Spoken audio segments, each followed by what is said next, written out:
ज्ञानदेवराव हे अतिशय साधे, स्वाभिमानी आणि निवृत्त शिक्षक होते. त्यांना सायली नावाची एकच गुणी आणि सुसंस्कृत मुलगी होती. ज्ञानदेवरावांनी आयुष्यभराची पेन्शन आणि साचवलेली पुंजी एकवटून सायलीचे लग्न शहरामधल्या एका मोठ्या आणि नामांकित कुटुंबामध्ये ठरवलं होतं. मुलगा रोहन हा दिसायला अत्यंत रुबाबदार, बोलण्यामध्ये गोड आणि शहरामध्ये स्वतःचा मोठा व्यवसाय असल्याचा दावा करायचा.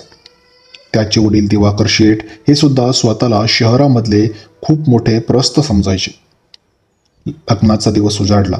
शहरातल्या एका अतिशय भव्य आणि आलिशान मंगल कार्यालयात लग्नाचा मंडप सजला होता.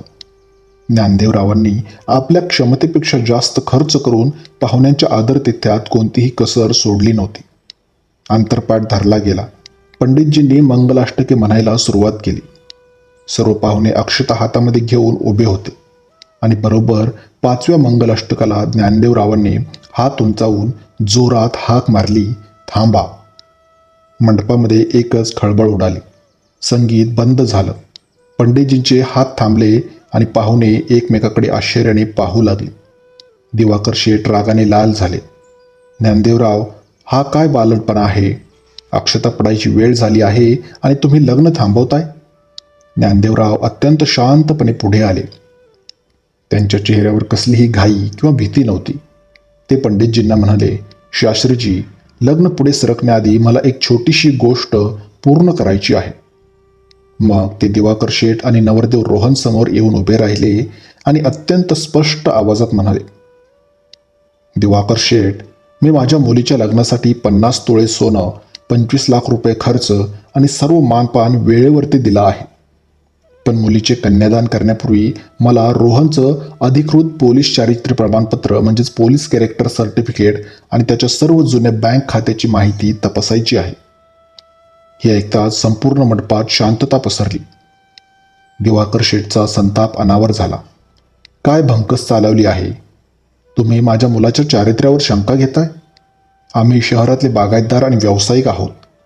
हा आमचा आणि आमच्या मुलाचा घोर अपमान आहे.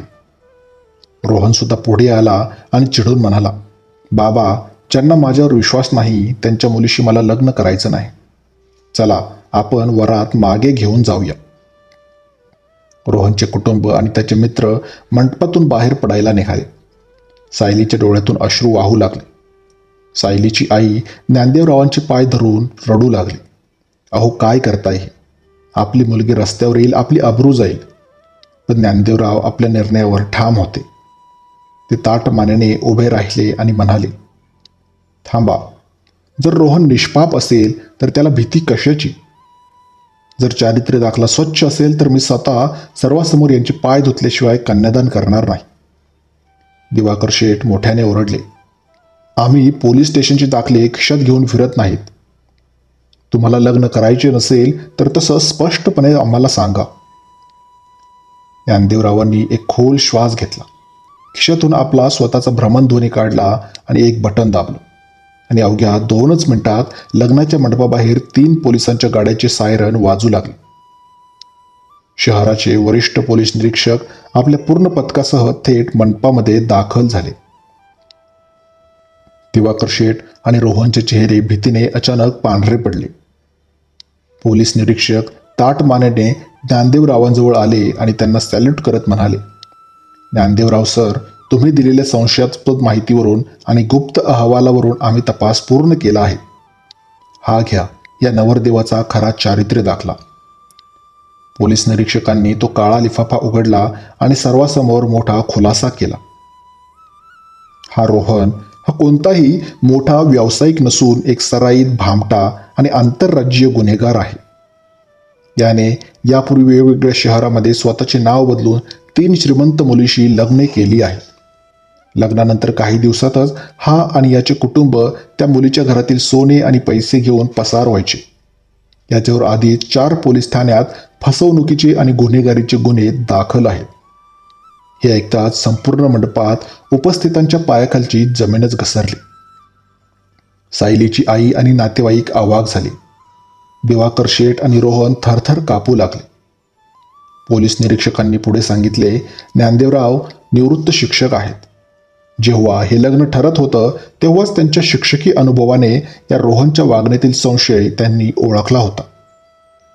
ज्ञानदेवरावांनी गुपचूप माझ्याकडे रोहनच्या गुन्हेगारी नोंदीची म्हणजेच पोलीस व्हेरिफिकेशनची तक्रार दिली होती. आजच याच्याविरुद्ध अटक वॉरंट जारी झालं आहे.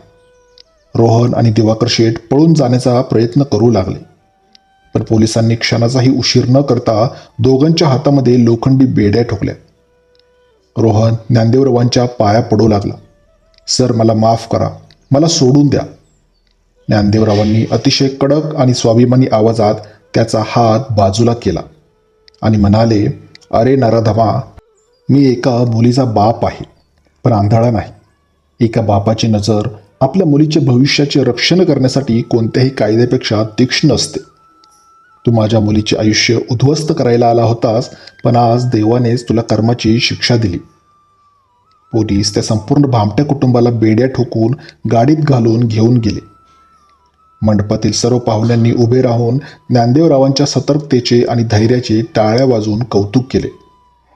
काही महिन्यातच ज्ञानदेवरावांनी सायलीचे लग्न एका अत्यंत प्रामाणिक, सुसंस्कृत आणि खरोखरच्या कर्तव्यदक्ष पोलीस अधिकाऱ्याशी करून दिलं. ज्ञानदेवरावांच्या एका हुशारीने आणि धैर्याने आपल्या मुलीचे आयुष्य नरकात जाण्यापासून वाचवले होते. तुम्हाला जर हा व्हिडिओ आवडला असेल तर व्हिडिओला नक्की लाईक करा.